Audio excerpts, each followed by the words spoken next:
radiation, finishing the heat and thermodynamics portion, including heat transfer.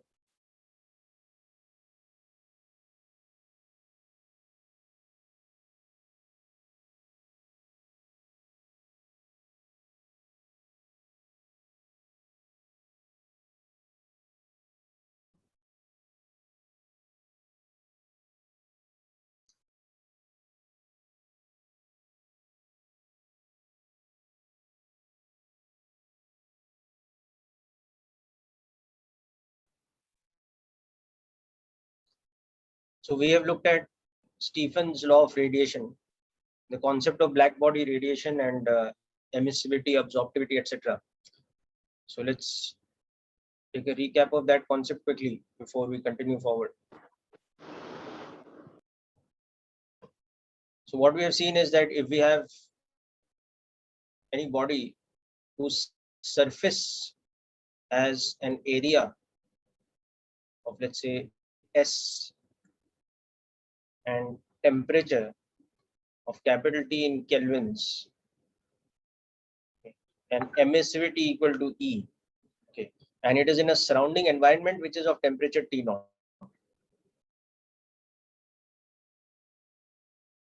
Then the emissive power of the body is given by E into sigma into absolute temperature of the surface to the power 4, and the absorptive power is given by absorptivity into sigma into temperature of the surrounding to the power 4, and we know the property that E is equal to A for any material. Okay. So we can see that if T is greater than T naught, then the body, okay, is in a process of losing heat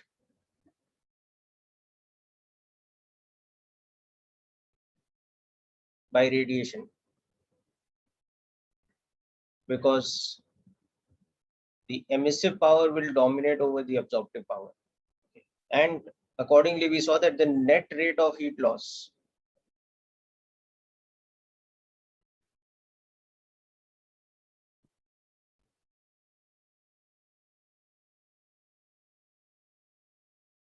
will become surface area into emissive power minus surface area into absorptive power. So from that, we have this universal equation that the net rate of heat loss becomes emissivity into sigma into surface area into temperature of the surface to the power 4 minus temperature of the surrounding to the power 4.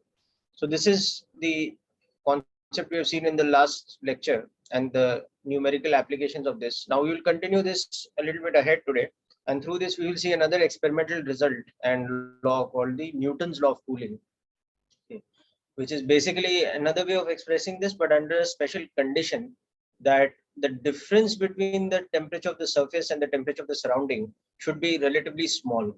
Okay. Let's understand how that works out.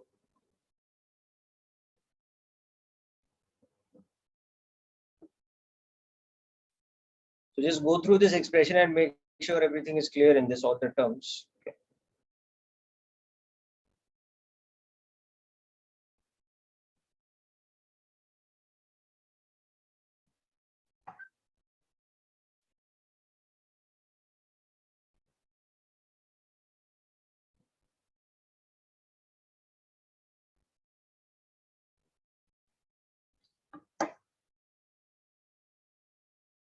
Okay. Now in this we will see that if the temperature of the surface is equal to the temperature of the surrounding plus some difference delta T, such that delta T is small compared to T naught. Okay. Or in other words, we can say that delta T by T naught is relatively small compared to 1. Okay. So for example, if the temperature of the surface is 302 Kelvin and the temperature of the surrounding is 300 Kelvin. So that means we can see that the temperature difference is 2 Kelvin, and the ratio of temperature difference to the outside temperature is 2 by 300 or 1 by 150, which is considerably less than 1. So if this happens, okay, then t to the power 4 minus t naught to the power 4 can be expressed like this.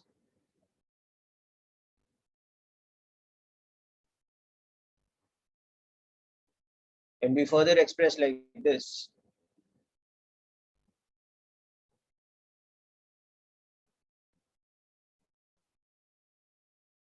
Can then be approximated as this. Okay. So how do we come from this step to this step? So this is where we'll use the binomial approximation.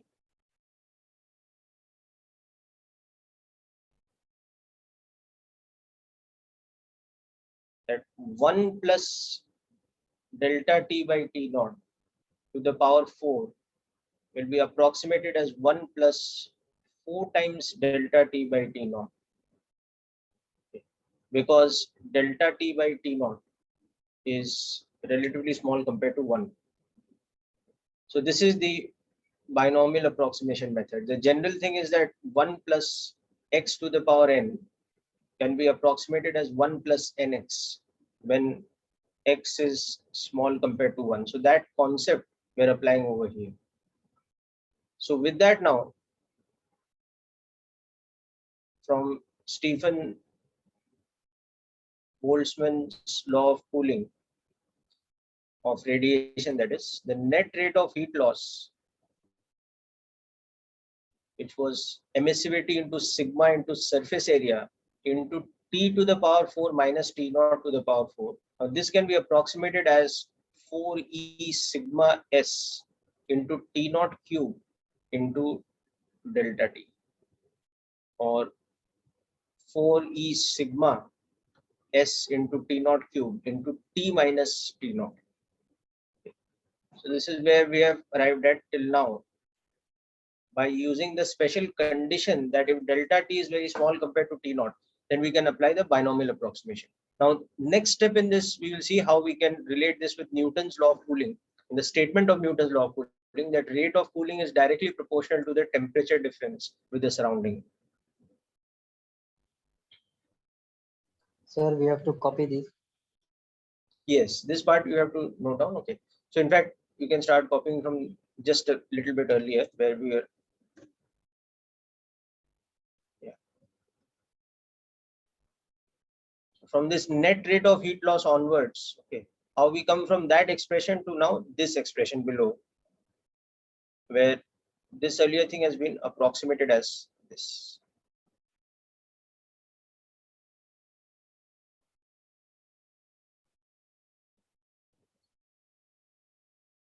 Yeah, so just make sure you go through the steps of this and you're clear with everything.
Okay, so the next step now we can see here is that minus dq by dt net is equal to minus C into rate of change of temperature, because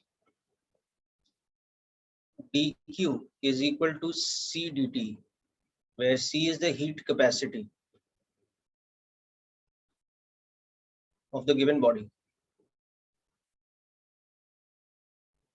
For example, heat capacity of a body will be mass into specific heat capacity if it is an isotropic solid body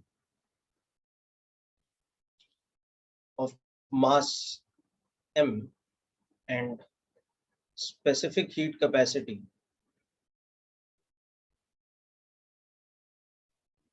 S. Okay, so further we can say that minus C into rate at which temperature drops is equal to 4e sigma into surface area into temperature of the surrounding to the power 3 into T minus T naught. Or we can say that the rate at which the body cools is directly proportional to temperature difference with the surrounding. So the rate of cooling, that is the rate at which the temperature drops,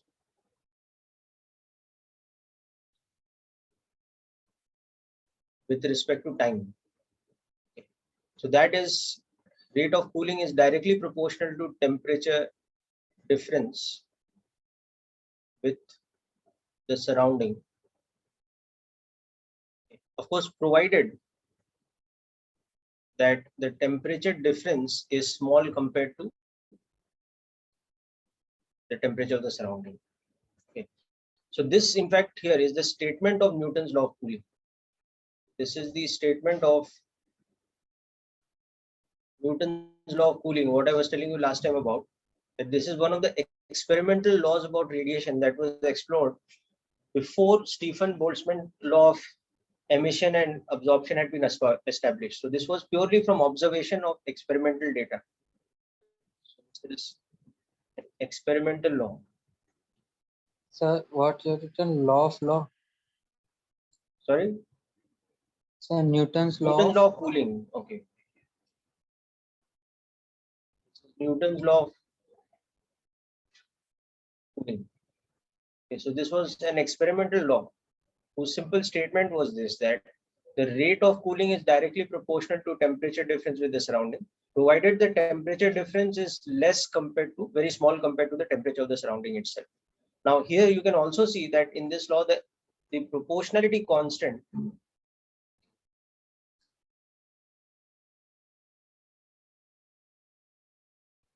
this is equal to some constant multiplied by the temperature difference. Then that constant is equal to 4e sigma S T naught cube divided by C, okay, where E is emissivity, which is a material property. Okay, capital S is surface area, and C is heat capacity of the body.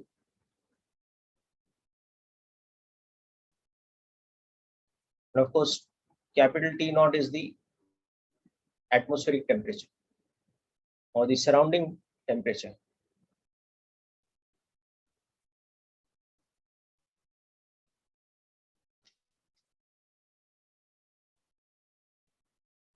And sigma, you know, is the universal Stephen's constant.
Let's look at a quick example of this.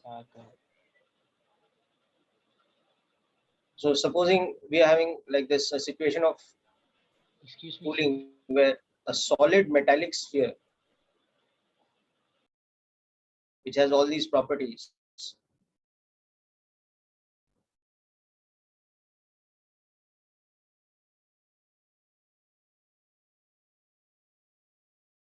it has a radius, let's say, of r equal to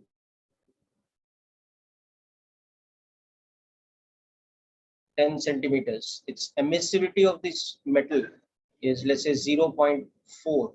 Okay. The specific heat capacity of the metal is, let's say,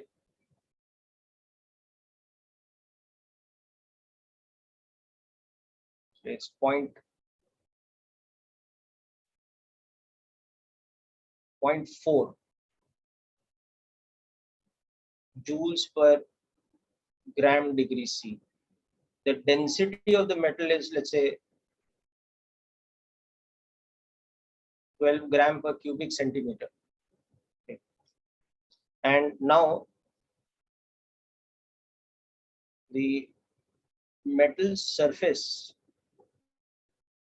is at temperature T, and the surrounding temperature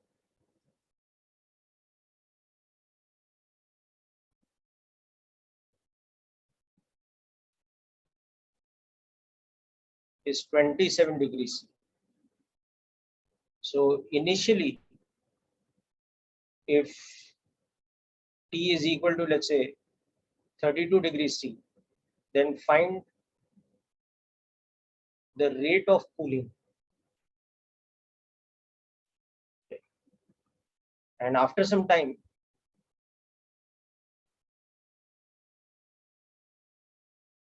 when the temperature T has dropped to, let's say, 30 degrees C, find the rate of cooling again. And for this particular question, again, let's say we'll take sigma's value as the approximate value of 6 into 10 raised per minus 8 watts per meter square, Kelvin to the power 4.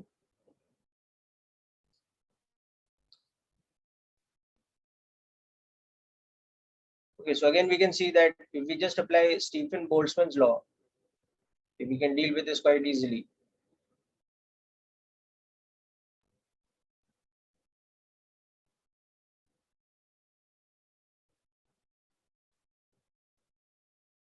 Net rate of heat loss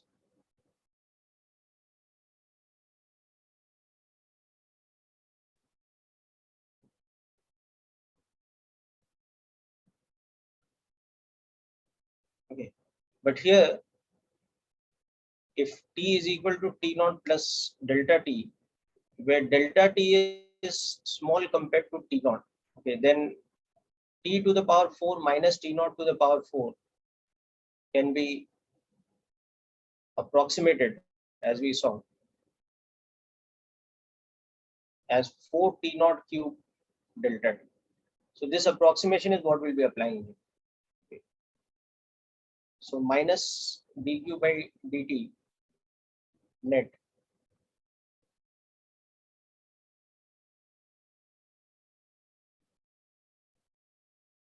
okay, because T over here is, when we have taken it as 32 degrees C, it is in fact equal to 305 Kelvin.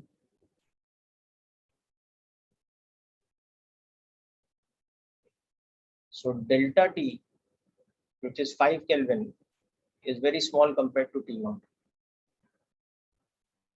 You can apply this approximation. This approximation can be applied. Okay. Now here the surface area will be 4 pi r square.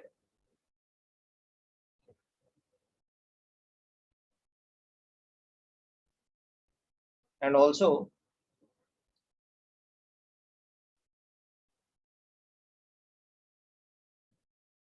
So be this, where mass will be density into volume.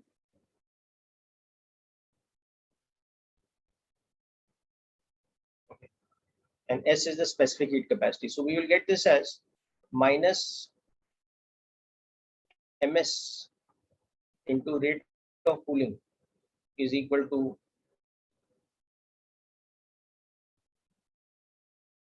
okay. So this is the equation that we'll finally apply. And in this also we will substitute the mass as density into volume and the surface area.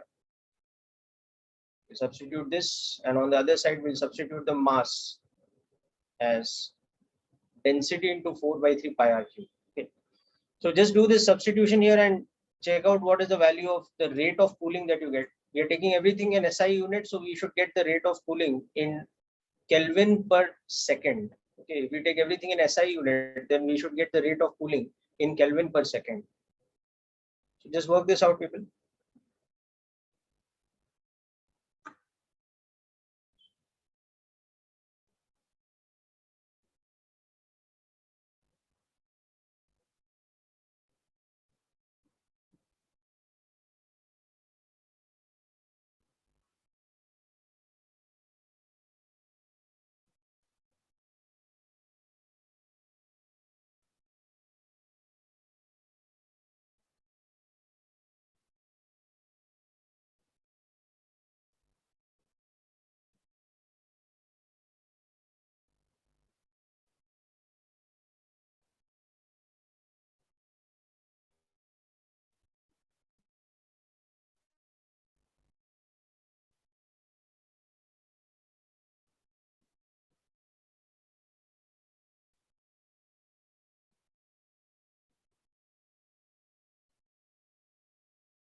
हाँ जो उसके against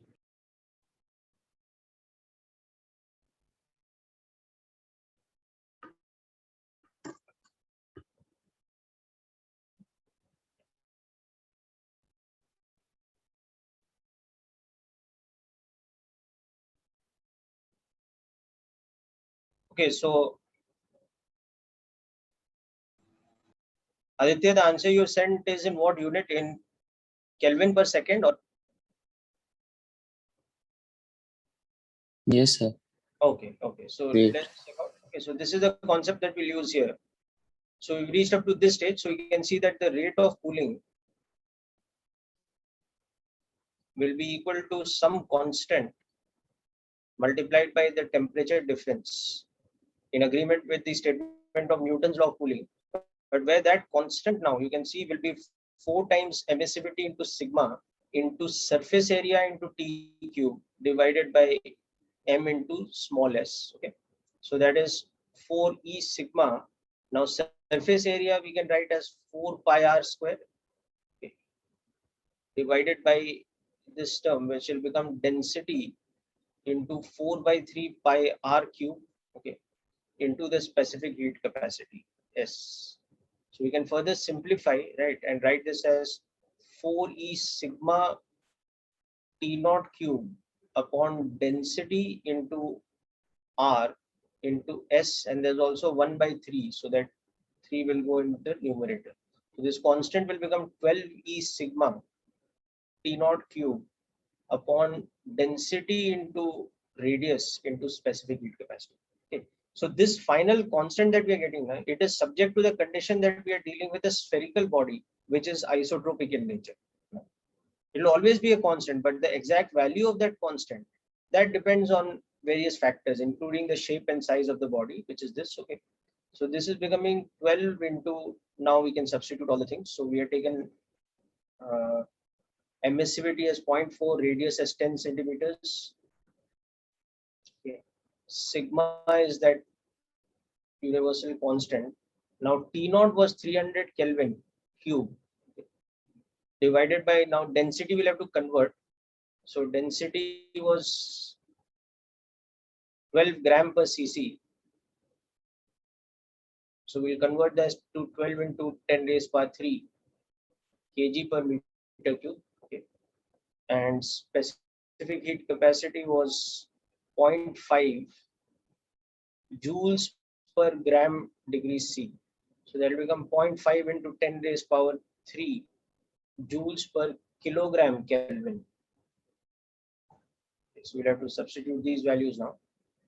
So this into the radius, which was 10 centimeters, so 0.1 meters, multiplied by the specific heat capacity, which we just seen is 0.5 into 10 raised power 3. So this will be our constant. So let's just work out the value of the constant first.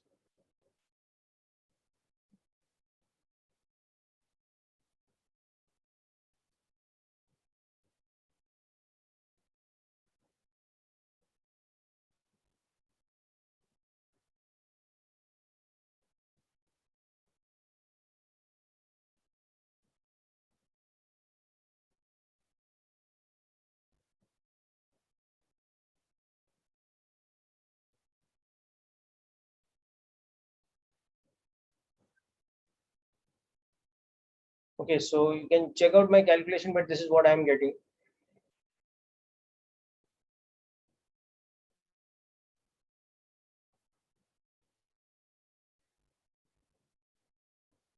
So 0.4 multiplied by 6 multiplied by 27 divided by 5.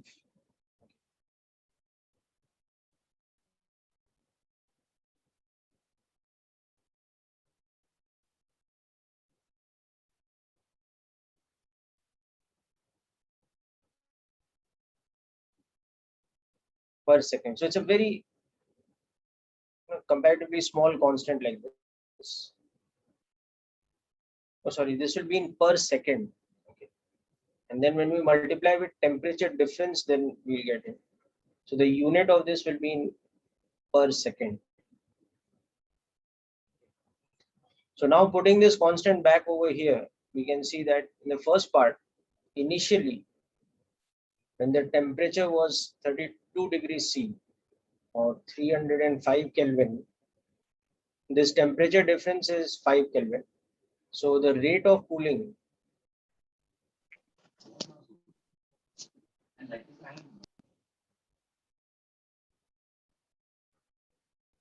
this will become equal to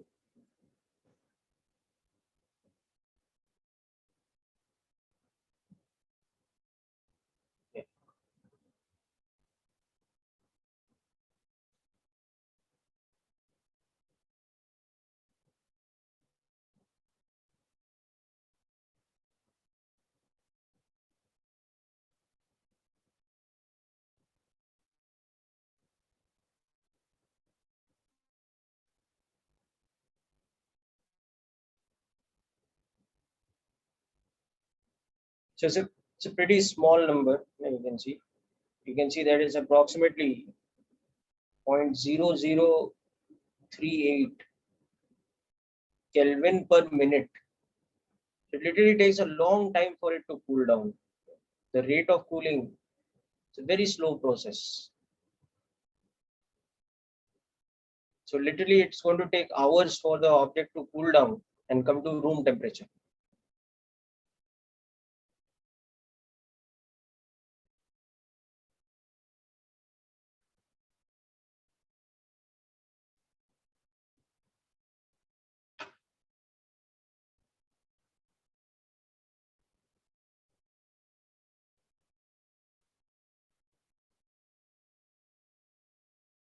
Yes, Jagannath, which is the part you're having difficulty? Just let me know. I'll explain again.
Okay, so Jagannath, you want me to repeat some part, or you understood the calculation how we've done here? This part.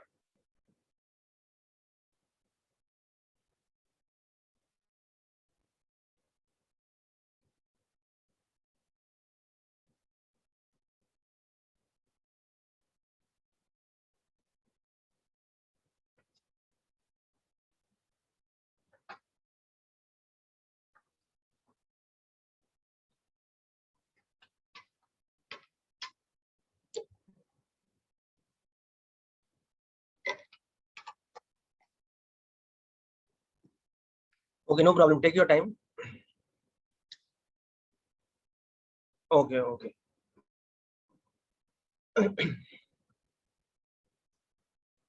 Okay, now try the second part, all of you. In the second part, you have to find the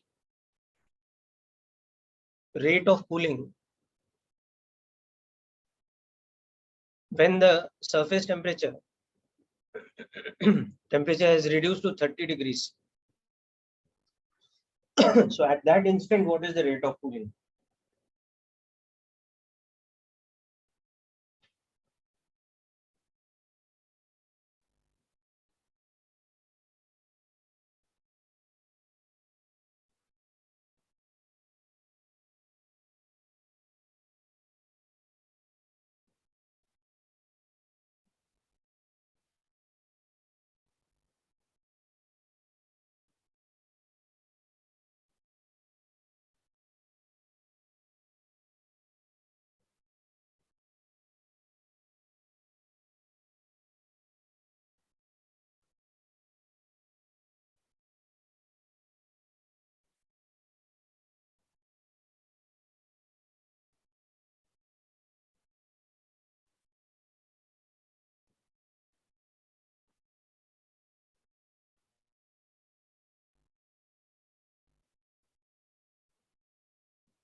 So Samarth and Dhruv, see, the value of rate of cooling will change now because the temperature has changed.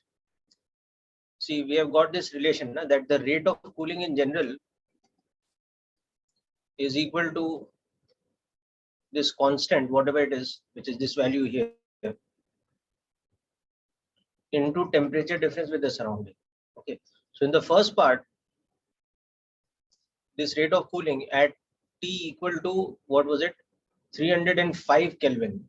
This was equal to this constant into 305 minus 300. And this was equal to that value.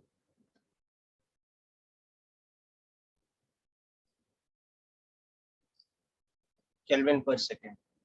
This was this rate of cooling. So in the second part, the rate of cooling when the temperature becomes 303 Kelvin.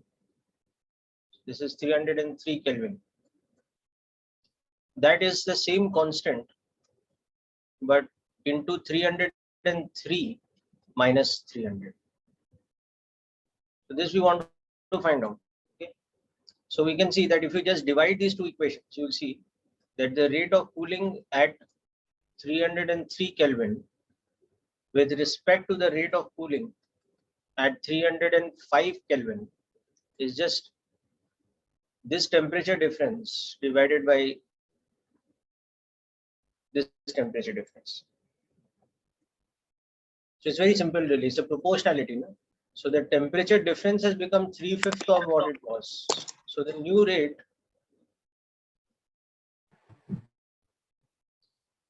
at T equal to 303 Kelvin will be 3/5 of the rate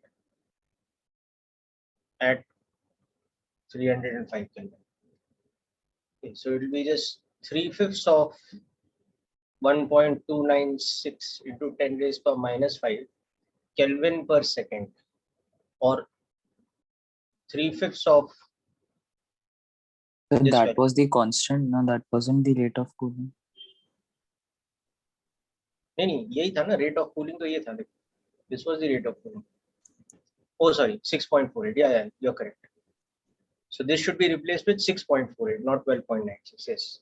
So but यहाँ पर T naught तो sorry T naught तो की same value रहेगा ना change होगी बेटा. ना? T naught तो same रहेगा ना. Surrounding temperature is remaining the same ना. Atmospheric temperature is not changing because of this ना. What is changing is the temperature of the surface ना. Look at this equation. Okay, sir, understood. I Got this thought point, the na?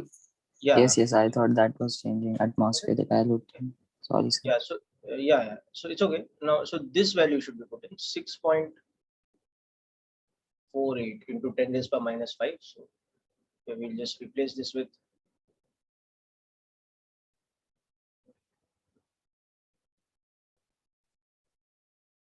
or we can also convert it to kelvins per minute. So in kelvins per minute, this was 0.0038. So it will become 3/8 of 0.0038. Sorry, 3/5 of this in kelvins per minute. So this will become the new rate of cooling.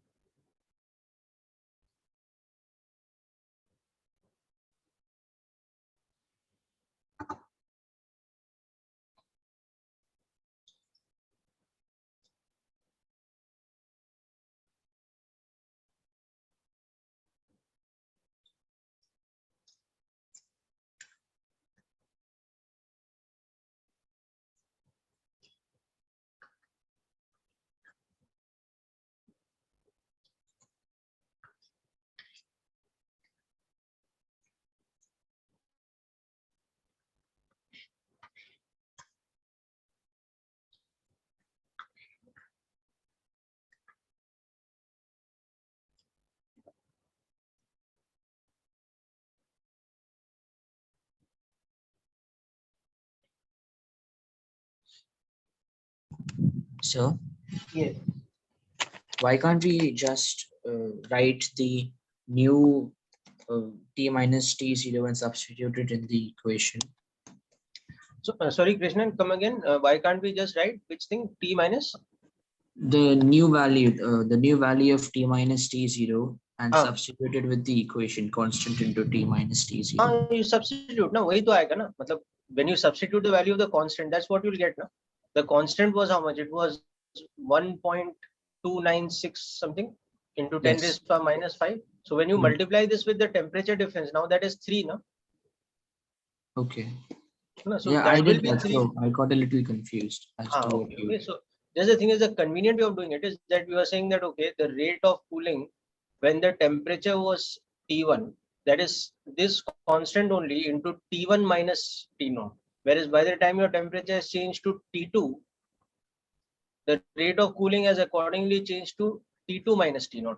So the ratio is just the ratio of the temperature difference. Okay. So the ratio of this cooling is just the ratio of the temperature difference. So this was 5. This temperature difference was 5 and now this is 3. So this one will be 3/5 of the earlier one. Yes, sir.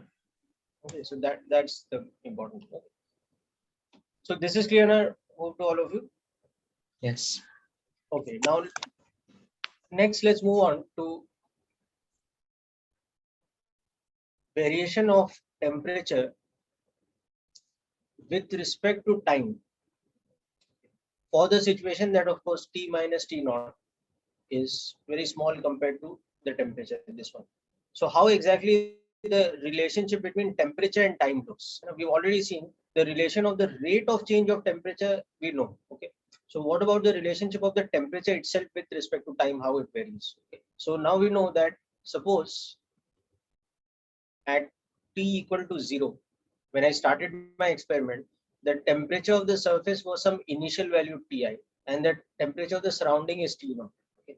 So as this is radiating out heat, it's losing heat. After some time, at time T equal to T, the temperature has become some T equal to capital T, where T is less than the initial value, but still T is greater than the surrounding temperature. Okay. So T is less than the initial value, but greater than the surrounding temperature still. So it's still losing heat. Okay. So at this point of time, the rate of cooling is equal to some constant into the temperature difference. This constant is not the heat capacity. This constant is just the constant of proportionality. From Stephen Boltzmann law, we know that this is 4E sigma into surface area into T naught cube divided by mass into specific heat capacity or whatever. We know this, but that's not really important here. We just know that this is some constant. So now from this, how do we get temperature as a function of time? How do we understand that? So for that, we have to integrate this relation. Now, this is the rate of change equation. So the rate of change equation has to be integrated. So integrate the rate of change equation, which is a differential equation basically. So this equation, in this we have to understand that capital T will be a function of time, small t. Okay. So how to get that? So cross multiply and integrate. So next thing, and we can even carry the minus sign to that side. So now we can integrate this relation, that we integrate this from initial time T equal to 0, when this initial temperature was Ti, to some instantaneous time T, when this instantaneous temperature is T. Now solving this integration, you will get the value of temperature as a function of time. Okay. So that's what we'll do next, and that is the integrated form of Newton's law of cooling. Okay. This is the differential equation or the rate law for Newton's law of cooling. Okay. This is the rate of cooling. Now from this, by integrating, we can find out temperature as a function of time. So just note down up to this step, okay, and try and figure out the integration also yourself. This is not C, sorry, this is T minus T naught on this side.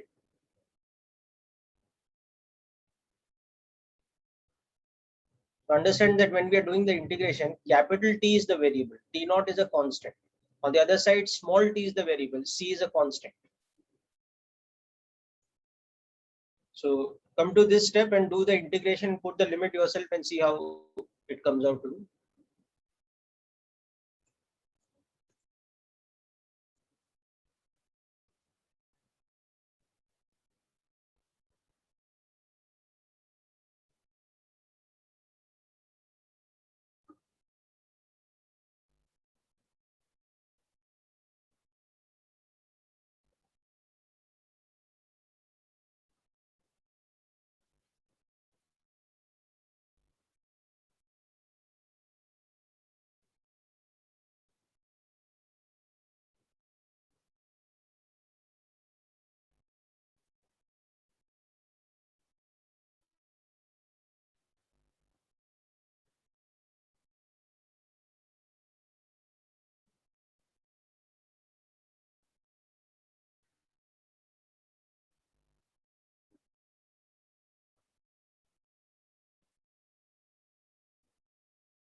No, Aditya, it is from T initial to instantaneous value of T, because we want to find temperature as a function of time now.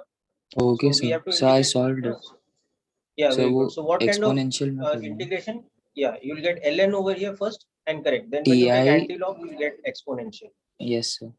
Right. So this is the integration of this dx upon x minus a, where a is some constant, is ln x minus a plus c. So this kind of integration we'll use here. But now we'll put the limits, the lower limit, whatever initial temperature to whatever instantaneous temperature. And on the other side, we have minus Ct, and T is going from 0 to T. So next step, when we put the limits, we have ln T minus T naught minus ln T initial minus T naught is equal to minus Ct. Okay. So you use the property of log. Log A minus log B is log A by B. This becomes minus Ct. And then we take the exponential on both the sides. It becomes e raised power minus Ct. And then, of course, cross multiply and substitute everything. And so we get T as T naught plus this temperature difference into e raised power minus Ct. This kind of a relation we get. So for example, if we had a situation where the surrounding temperature is 300 Kelvin, the initial temperature of the surface was 305 Kelvin. Okay. Then we would have got this kind of relation that the temperature as a function of time is 300 plus 5 e to the power minus Ct. Okay. And what is this constant? It is nothing but the constant in the rate equation that we had earlier. That rate of cooling is equal to C into the temperature difference. So it's this constant.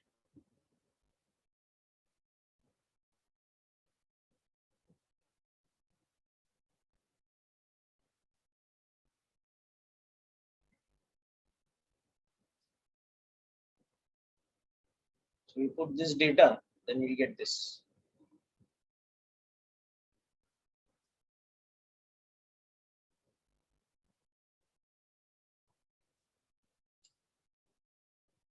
So can you scroll up? Yeah.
Okay, so let's understand how this quantity actually varies. So if you look at simply the graph of y is equal to e raised power minus x, you'll realize the graph is, basically something like this.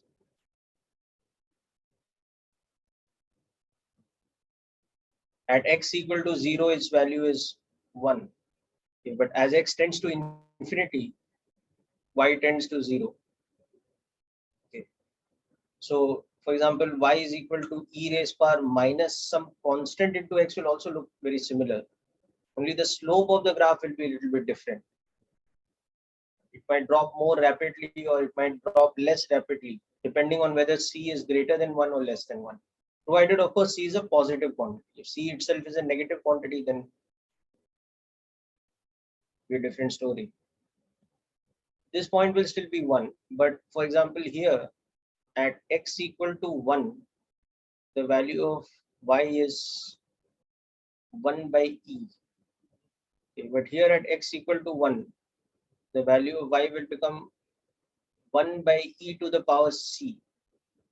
So if c is greater than 1, for example, you can see it will drop more rapidly. So anyhow, so from that we understand that how this function is going to look. T is equal to T naught plus initial temperature difference into this step into this exponential factor. For example, the temperature as a function of time is 300 Kelvin plus 5 e raised power minus Ct. If we take surrounding temperature as 300 Kelvin and initial temperature of the surface as 305 Kelvin. So how this varies with time will be now this sort of a graph. We won't worry about the negative part of the time axis. We'll start our time at t equal to 0 here. So you'll see that the temperature drops something like this. So it doesn't go to 0. Instead, it exponentially, as t tends to infinity, it very slowly approaches the value of surrounding temperature, whereas this was the initial temperature. So this is how the graph of this thing looks like.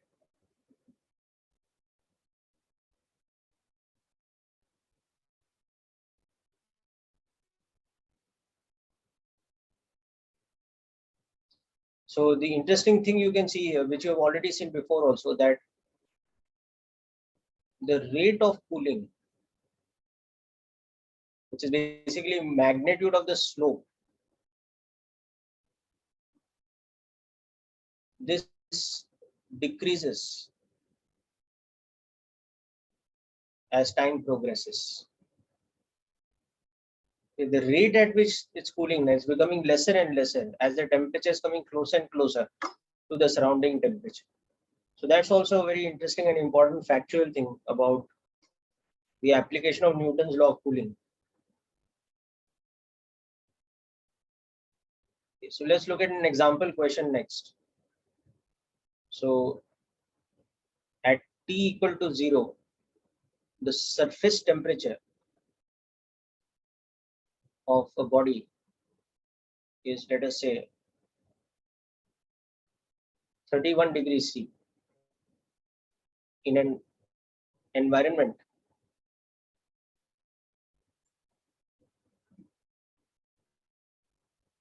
of atmospheric temperature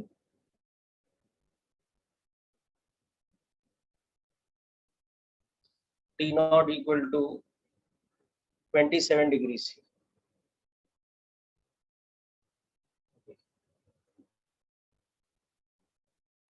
In the next 2 minutes, the body cools to 30.98 degrees C. So we have to find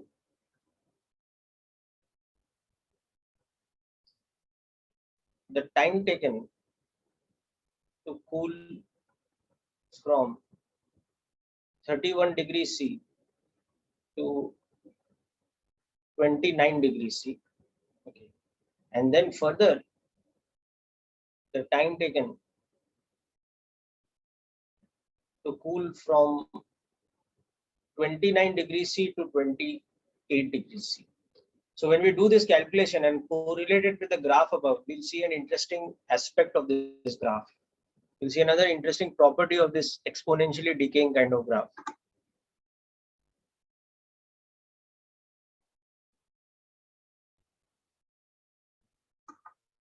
This sort of graph is called an exponential decay from t equal to t initial to t equal to t naught. Okay. You can see that as t tends to infinity, the temperature tends to become T initial. Okay, so it's a very slow decay. So that is the nature of the exponential decay graph.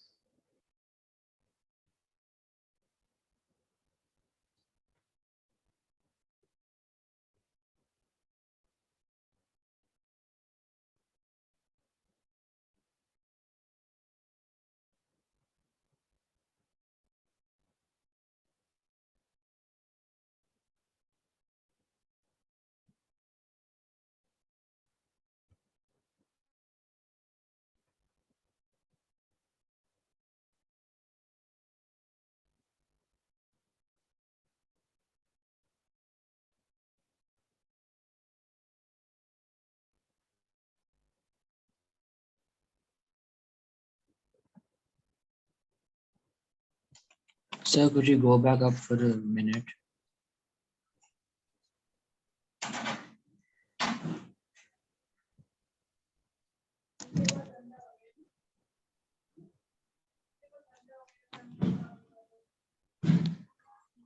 No.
Okay, so let's see.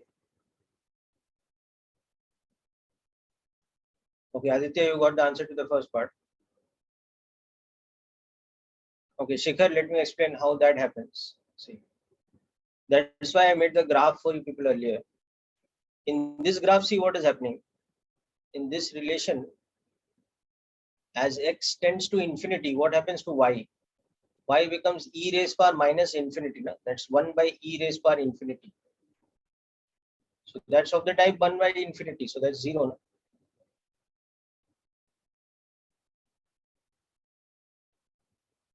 Okay, Shikhar, is it clear now?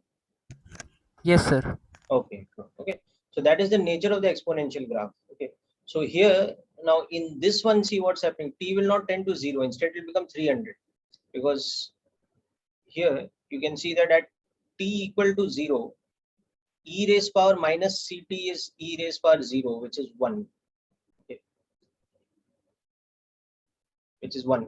So at t equal to 0, the value of this becomes 300 plus 5, which is 305, which is in fact the initial temperature. But now the same thing, as t tends to infinity, that term e raised power minus ct, this tends to become 0. So the value of the temperature, that becomes 300, which is basically the surrounding temperature. So as t tends to infinity, it comes to the surrounding temperature. When t was 0, it was equal to the initial temperature. But in between, how it's behaving is behaving like this exponential decay curve, which is a very slow decay. That is the nature of the exponential decay. Right? So Shikhar, this is also clear now? Yes, sir. Okay. Good. Okay, now let's come down to the calculation part of this. Okay, so let's see what all information is given to us. So we know that we'll be applying Newton's law of cooling. So the rate of cooling is equal to some constant into the temperature difference. This is the first thing we know. Now initially, this initial temperature is given to us as 31 degrees C, or that is 304 Kelvin, and the surrounding temperature is 300 Kelvin. Okay, and this rate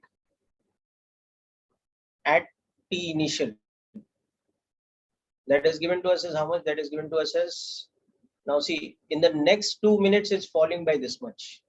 So that's going to be 0.02 divided by 2 Kelvin per minute. Okay. So this initial rate is 0.01 Kelvin per minute. So let's see what that tells us. Okay, so this rate is 0.01 Kelvin per minute is equal to C into this initial temperature difference, which is 304 minus 300. So that is showing me that the value of this constant is in fact 0.01 by 4 minute inverse, because this is in Kelvin. Okay. So the value of this constant is 0.0025 minute inverse.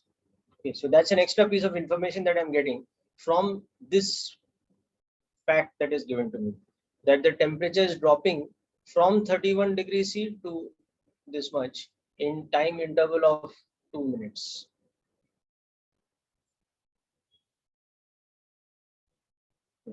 So basically what I'm saying over here is that from initial temperature of 31 degrees C to a temperature of 30.98 degrees C, the change in temperature is how much? 0.02, or we can say minus of 0.02.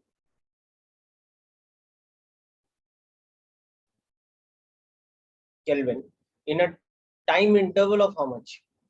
2 minutes. Okay. Now this delta T, which is minus 0.02 Kelvin, it's a very small change. Okay. So that is why we can treat delta T by delta small t as this, because we are talking about a small change. So it becomes the instantaneous rate of change. So that becomes,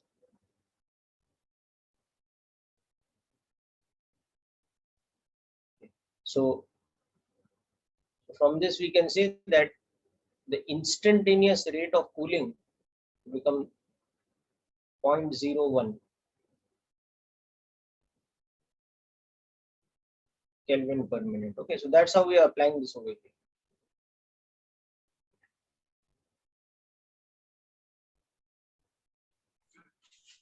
So So it might seem a little strange initially. Yeah, just a moment, that if I'm taking a 2-minute interval of time, how I can treat it like an instantaneous rate. But that 2-minute interval of time is very small compared to the time it takes for the thing to cool down overall. It creates a very small temperature change during that 2 minutes. So it's still an instantaneous rate of change. Yes. sir, could you please Yes. explain again?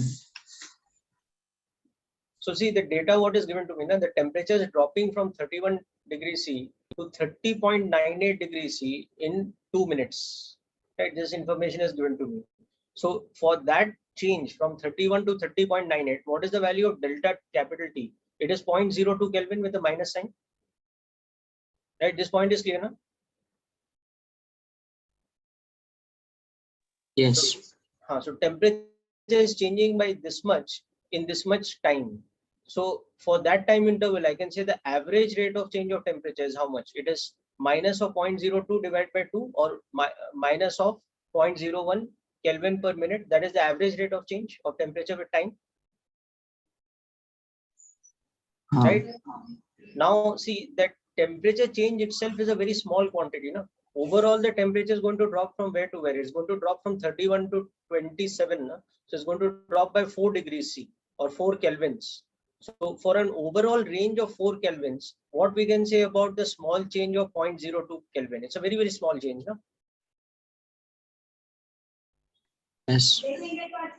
So we can equate the average rate of change with the instantaneous rate of change. And that was the definition of dy by dx. No? Dy by dx is equal to delta y by delta x, but for a very small change. So that's how we are practically applying it over here.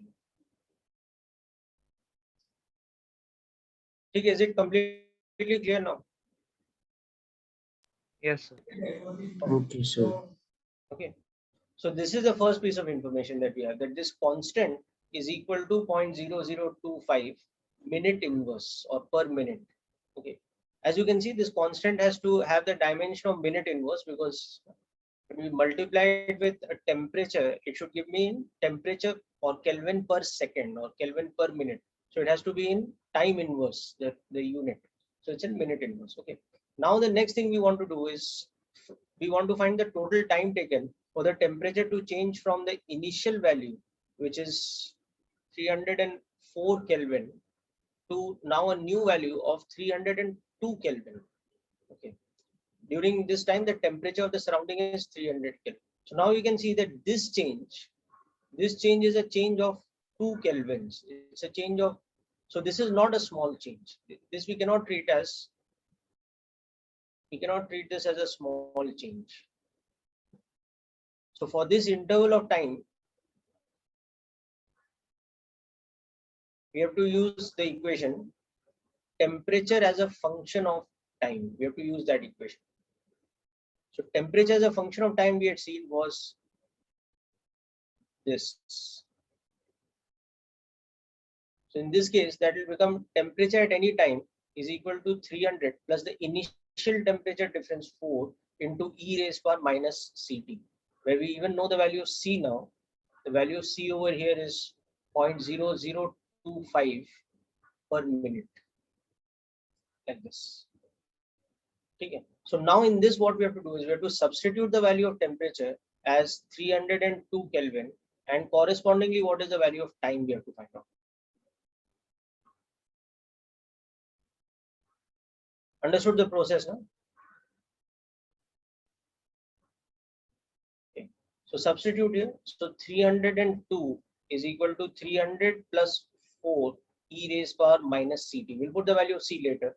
So we can see that 4 e to the power minus Ct will become 302 minus 300, that's 2. So e raised power minus Ct is equal to half, or 2 to the power minus 1. So we can say that e raised power Ct is equal to 2. That means C into T is natural log of 2. which means that the time taken will be 1 by c into natural log of 2. Now 1 by c is how much? It is 1 upon 0.0025. Okay, and ln2 is approximately 0.7. So this answer we will now get in minutes. So it will take so many minutes for the temperature to go from, from our initial value of 31 degrees C to an intermediate value of 29 degrees C. It's going to take so much time. It's a huge amount of time you can see. ln2 is actually 0.693, which I'm approximating as 0.7. You want to know the exact process of this, you should know that ln can be converted to log to the base 10 by multiplying with a factor of 2.303.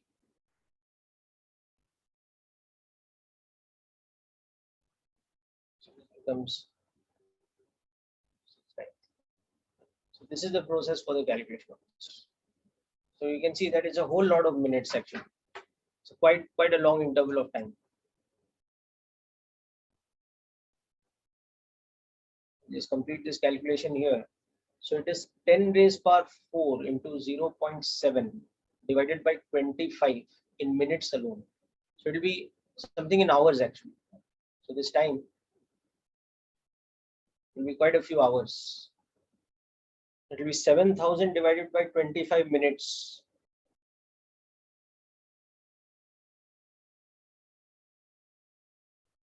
That's 280 minutes. Significant amount of time. It's 4 and 2/3 of an hour. Or 4 hours and 20 minutes. Sorry, 4 hours and 40 minutes.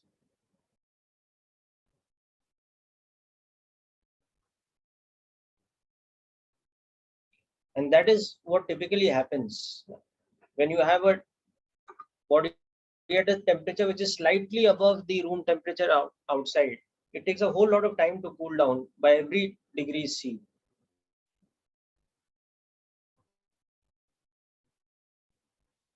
Okay, so doing this type of calculation might be a little bit new for us, exponential relations and all that. So please go through each and every step very carefully. Ask me if there is any doubt, and then try to work out the second part yourself. So in the second part, we have to do what we have to do is we have to take time taken. We have to calculate time taken for temperature to change from or to drop from this value now 29 degrees C to 28 degrees C.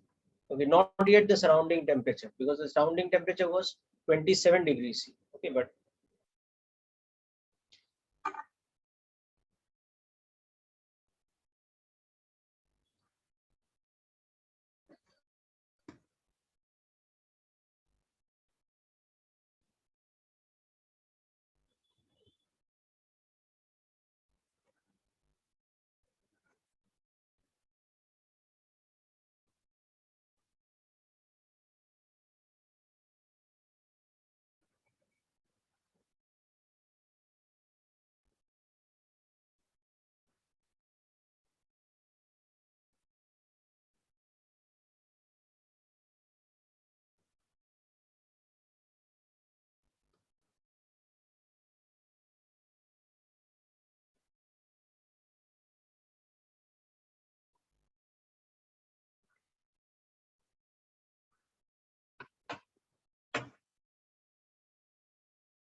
Yes, very interesting. That's correct, Samarth. Okay. So that shows us a very interesting property of the exponential graph also. Try to interpret the information you got with the exponential graph.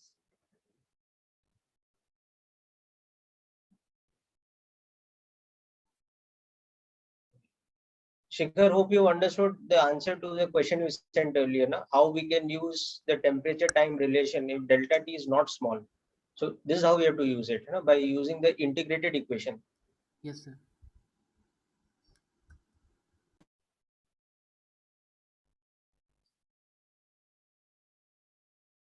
Okay, so there are a couple of ways we can do the second part. Okay, one is we can start with this only, that at T equal to 0, the initial temperature was equal to 304 Kelvin. So we have to find out how much time the temperature is becoming, let's say, 301 Kelvin. Na? So that is 28 degrees. Okay. This is 31 degrees C. And we already knew that the temperature was equal to 30 degrees C or 29 degrees C at T equal to 4 hours and 40 minutes.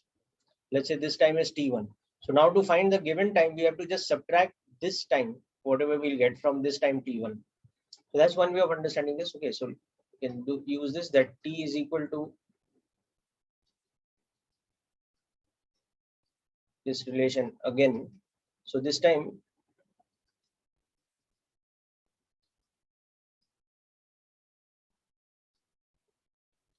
we'll put the value of this temperature as 301.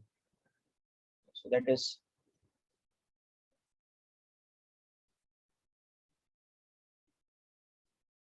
we'll get 3 is equal to 1. 1, right? Yeah, 1. Sorry. So we'll get e raised power minus ct as 1 by 4, or we'll get e raised power ct as 4, or that is 2 square. This is where we can use this now. So ct is equal to ln 4 or ln 2 square. So that is 2 times ln 2. So this time we'll get will be 2 ln 2 by c. So that is twice of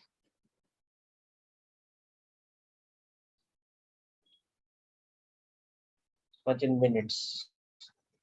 Okay. So we will see that when we do this calculation, this will come out to be 9 hours and 20 minutes. Yes, sir. 560 minutes, right? Yes.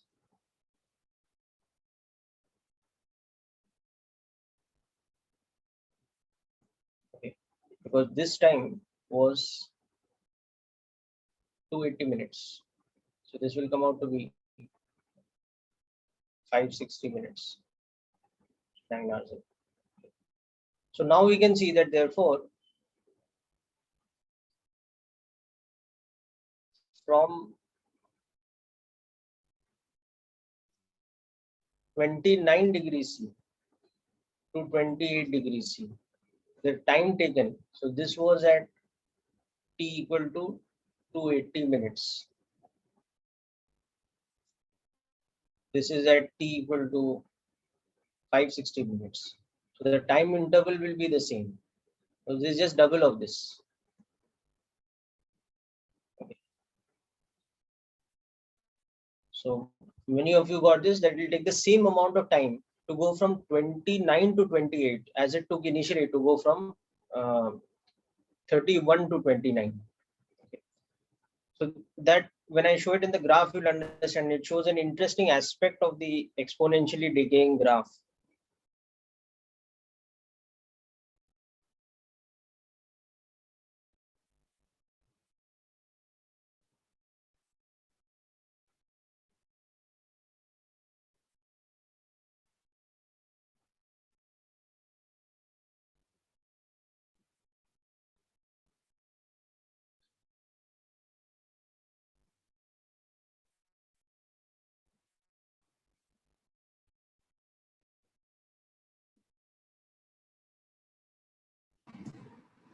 Sir, Yes.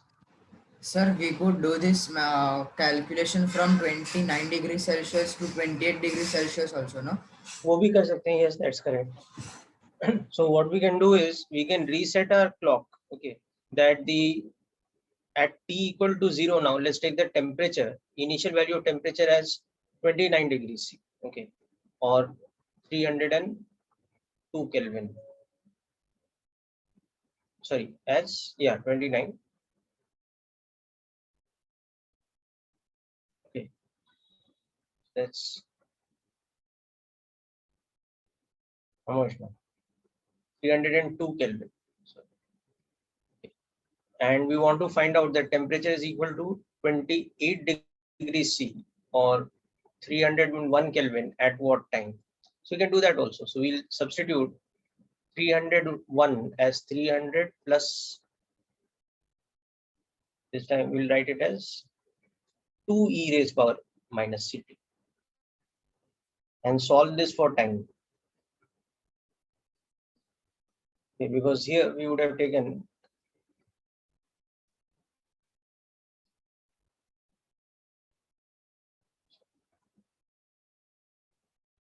remember the surrounding temperature is 300 only.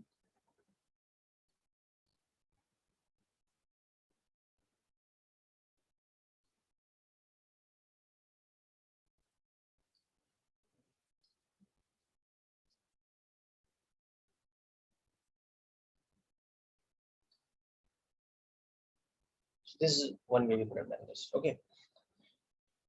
So we would have got the same. This would have also given us the time as 4 hours and 40 minutes. Now, what is the interesting property of exponential graph that this shows me? Okay. Exponential decay curve is going to be important for us in various parts of physics, not just in this case of temperature versus time for Newton's law of cooling. But in future, we'll see that there'll be other things also where it will become significant. Okay. So let me show the important.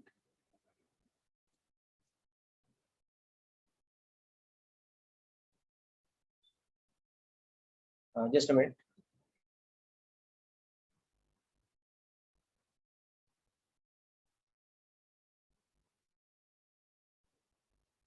Yeah, so let me just show you the important property of the exponential decay graph.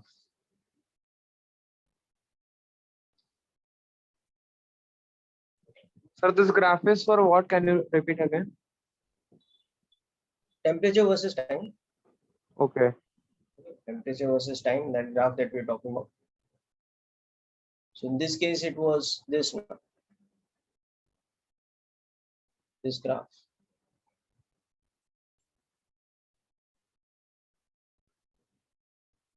So we can see that the final, when it reaches steady state or equilibrium with the surrounding, that point of time the temperature is supposed to become 300, but the initial value of temperature, that was 304. Okay, so see one interesting thing here. This temperature difference is how much? It is 4 Kelvin. Yes, sir.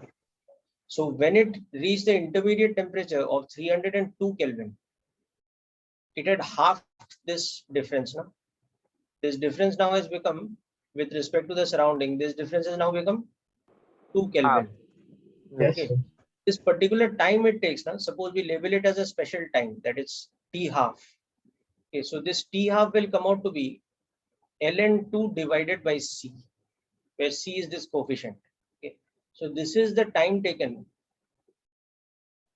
for the temperature difference.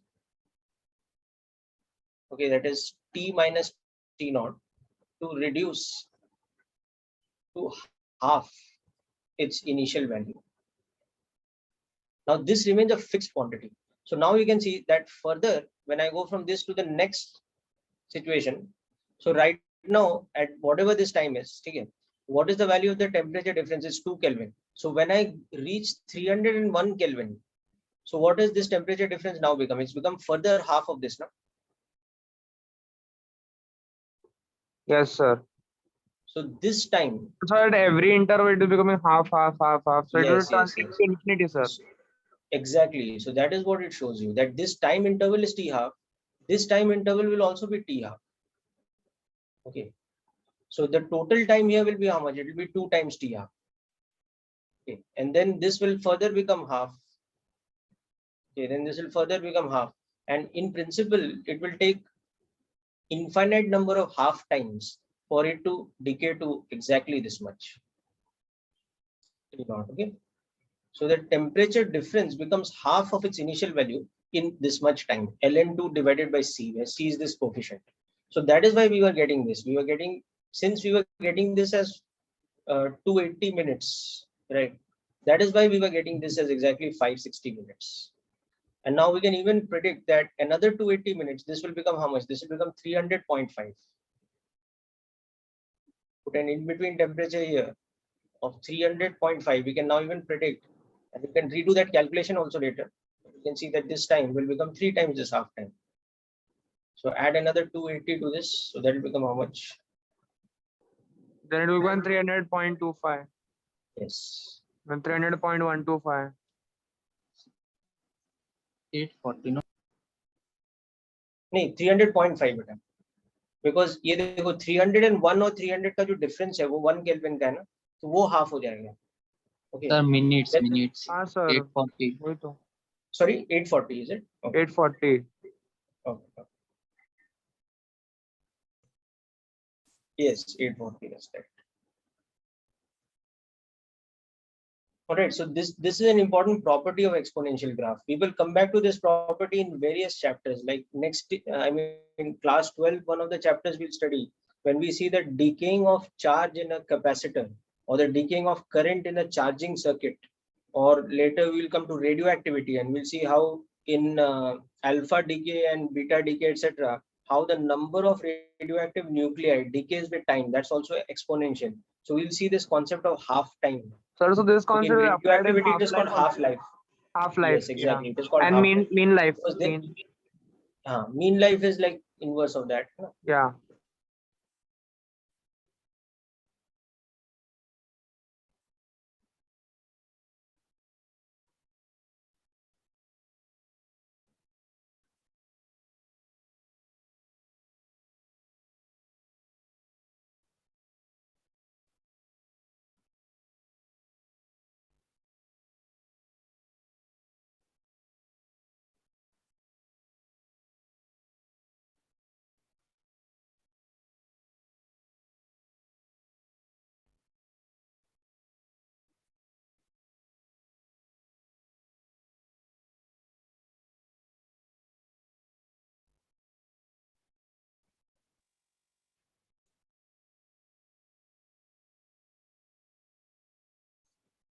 Okay, so this is about this. Now we come to the final aspect of radiation, which is a totally different aspect of radiation.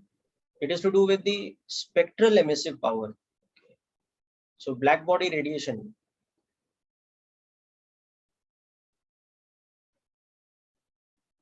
and spectral emissive power.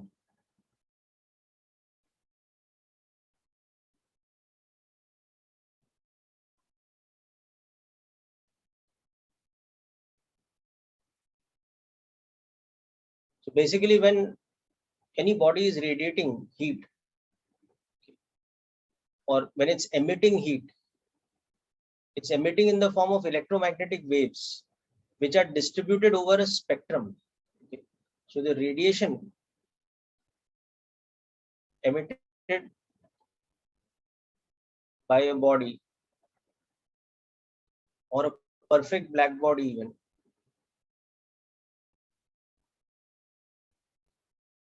is distributed in the electromagnetic spectrum.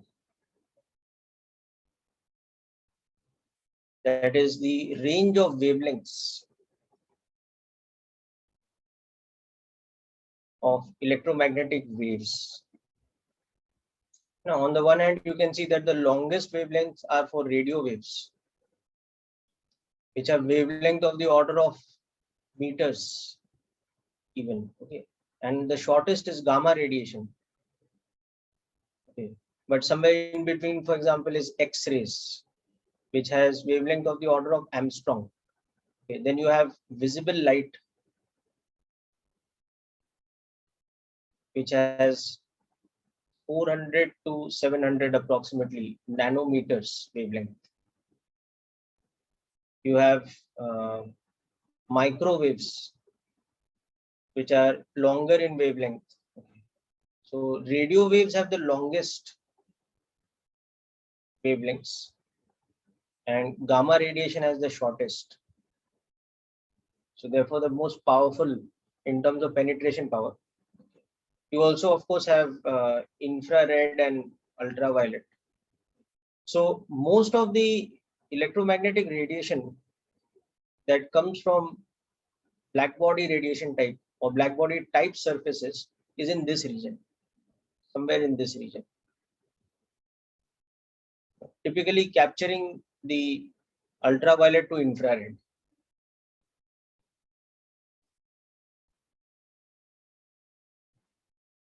But the distribution of emissive power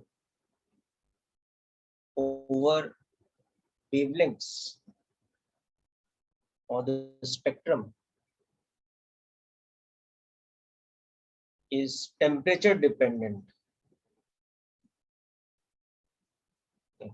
And that brings us to that interesting phenomena I think we were talking about in this batch only last time, about the ultraviolet catastrophe. Yes, sir. I pointed it out. Yes, you pointed that out. So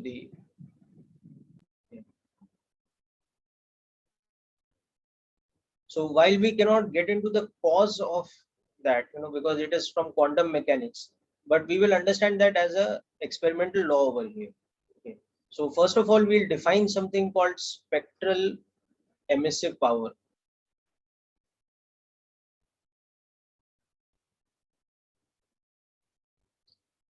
Okay. Denoted by the symbol E lambda. So this is like emissive power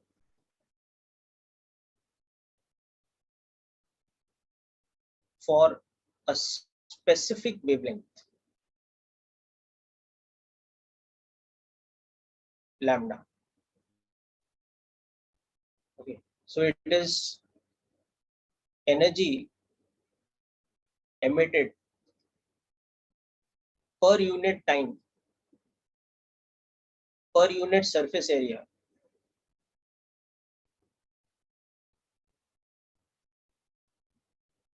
at a particular wavelength or at a specific wavelength.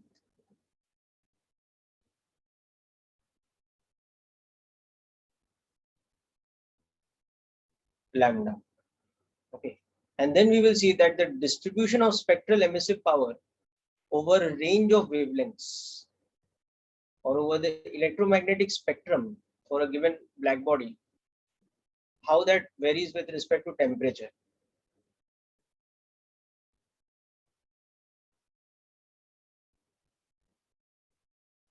Just a moment.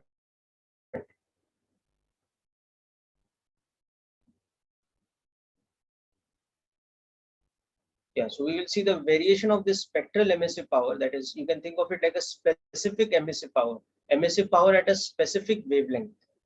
So how that varies with different wavelengths in the spectrum at a particular temperature. So at a comparatively lower temperature, the spectral emissive power will be distributed something like this. Okay. It will peak at a certain value of temperature. Sorry, at a certain value of wavelength, and that we can call as the lambda maximum. This is at some temperature T equal to T1, let's say.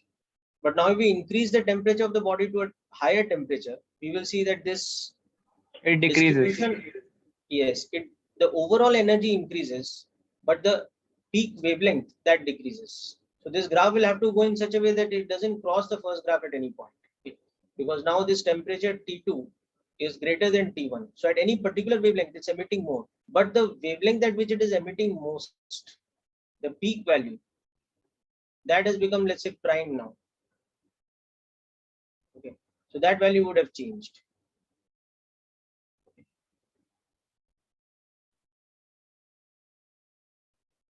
So first of all, let's understand the interpretation of spectral emissive power in a different way also. Going So back to this the graph is different for different spectral colors, right? it is different at different temperatures, because first of all, this is for a black body. I mean, Okay. the perfect one is defined for only one material, which is the perfect black body. So for any material which is made of perfect black body, at a particular temperature, this graph has a fixed shape. Only when we Okay. change the temperature, the shape changes. Shape changes. Understood the point now? Okay. So for Yeah. example, at this temperature, if it was like this, okay.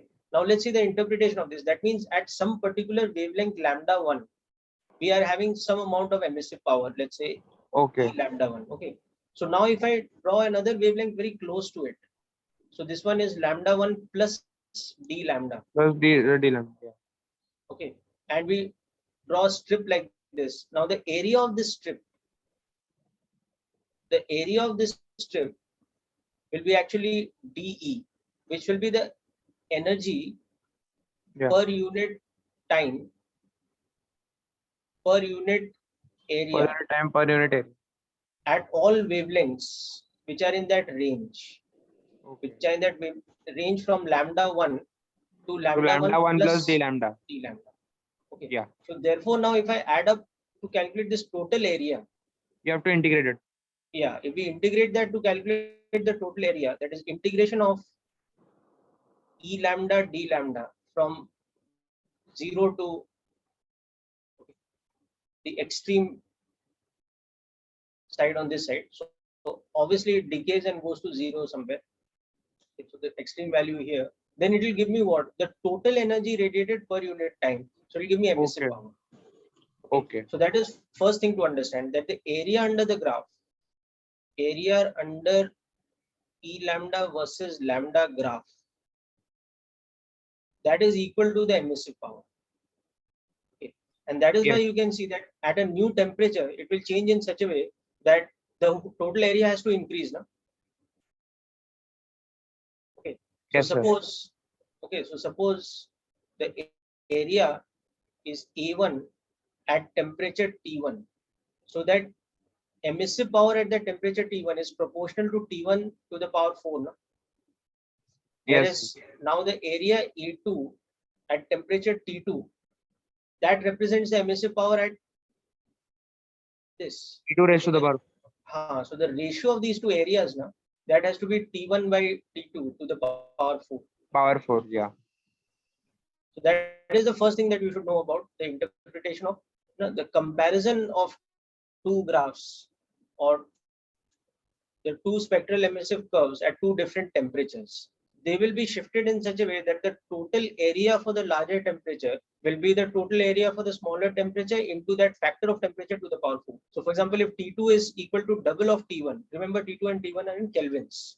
So if T2 is double of T1 in kelvins, then the total area for the red colored graph should be how much? It should be 2 to the power 4. It should be 16 times this graph for the violet colored one. Okay, so that's the first thing. And the other thing is how the value of wavelength for the peak spectral emissive power, or what we call the peak wavelength, how that varies with temperature. Now that varies with temperature according to a empirical law called Wien's displacement law. That is, it's inversely proportional to temperature. Yeah. Yes. For example, if T2 is double of T1, then this value of maximum wavelength or peak wavelength will be half of this. But the total area under the red colored graph, that will be 16 times the total area under the violet colored graph. So these are the two factual things that you have to know about the spectral emissive power graph.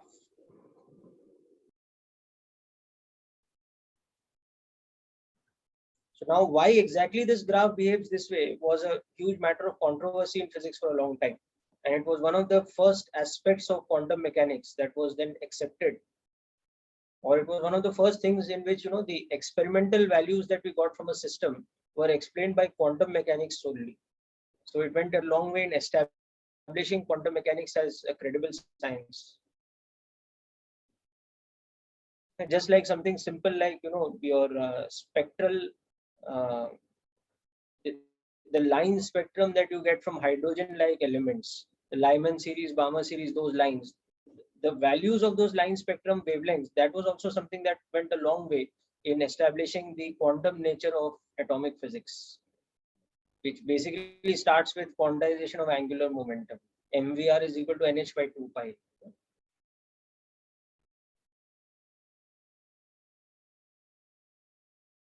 So at a later date, when we are discussing about modern physics, we will talk briefly a little bit about quantum mechanics.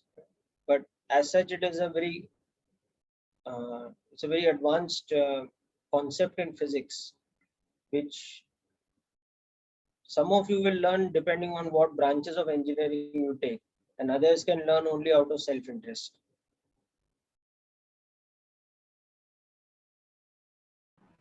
Sir, can you show the black body radiation part? Yeah.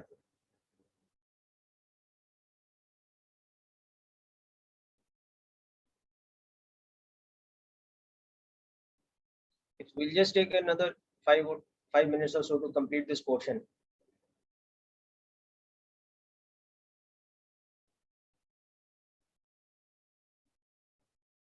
Sir, we'll finish heat and thermodynamics today. Yes, completed with this.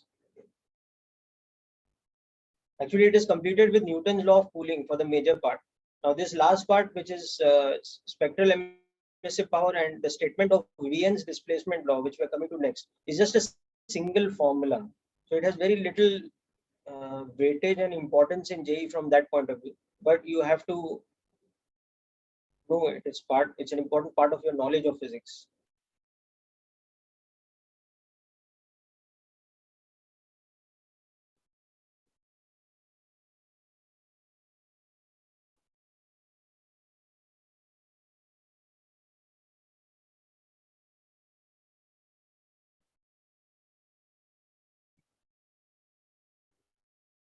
So our next chapter will be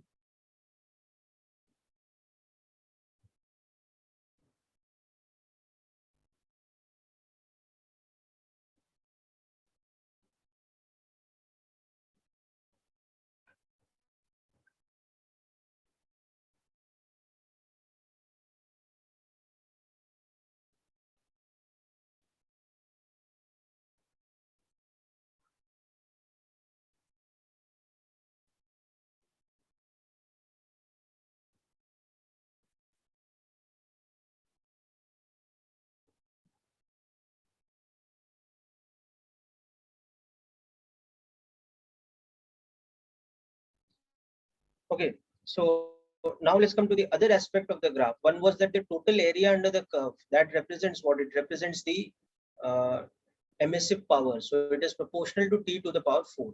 Okay. So the area under the graph, that is equal to emissive power, and therefore it is proportional to T to the power 4. Okay. So the area E is equal to the emissive power, and that's proportional to T to the power 4. Now, the second thing is that the peak value of spectral emissive power occurs at a particular wavelength. Let's say lambda max for a given temperature, capital T. Okay. So this varies with temperature according to the value of lambda max is inversely proportional to temperature. So this B over here is a universal constant. Okay. This statement is called Wien's displacement law. Okay. And this basically tells us that lambda max at temperature T1 divided by lambda max by temperature at temperature T2 is equal to T2 by T1. But remember here, temperature should be in kelvins. Okay. So this is the other important aspect. The peak value shifts according to inverse relationship with temperature, inverse proportionality, whereas the area under the graph increases with temperature increase according to T to the power 4.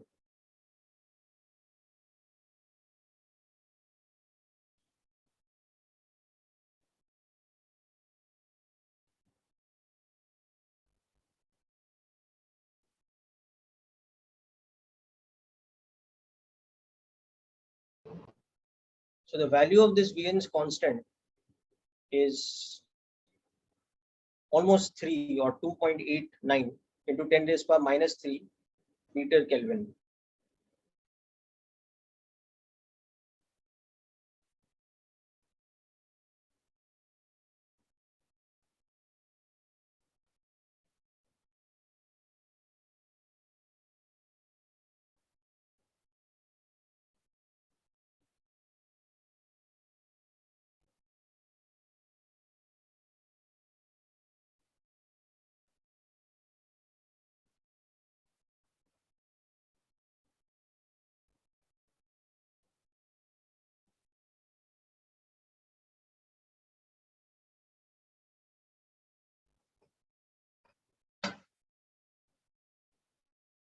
So this, for example, also explains how the color that a glowing body appears to be when you raise its temperature, how the color changes according to how the temperature changes, because the peak wavelength value changes according to inverse of temperature.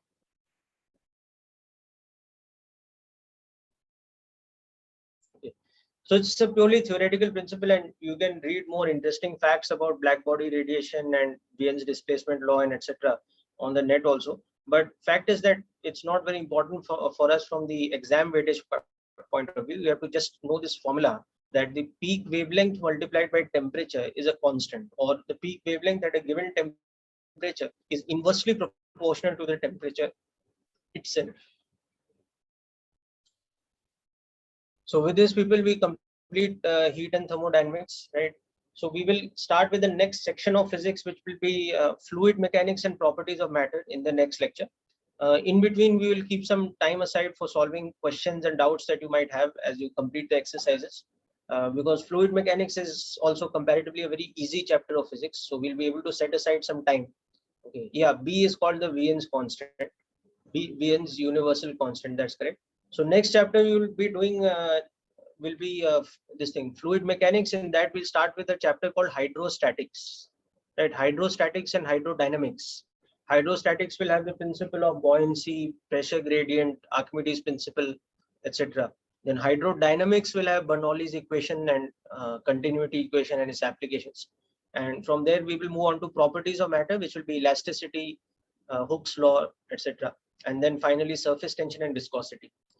So it's a very short chapter, okay, not like heat and thermodynamics, which had many different parts. Okay, so that's it for today's session, people. Wish you all the best, and thanks for attending. Excuse me, sir. Sir, Yes, Beta. Tell me. could you please send the record of this lecture right now, like after the class ends? Yeah, I'll send it to you in a bit of time. Okay. Okay. Sir. Okay. Because Thank it you, sir. will Bye. be helpful. Yeah, as soon as I get the process file, I'll send it, because it takes a couple of hours for the file to process. Okay. After that, I'll send it. Right. Thank you, sir. Yes, Bye, sir. thank you. Bye, sir. Thank you, Thank sir. you, sir. Bye, sir. Okay. Bye, people. Bye.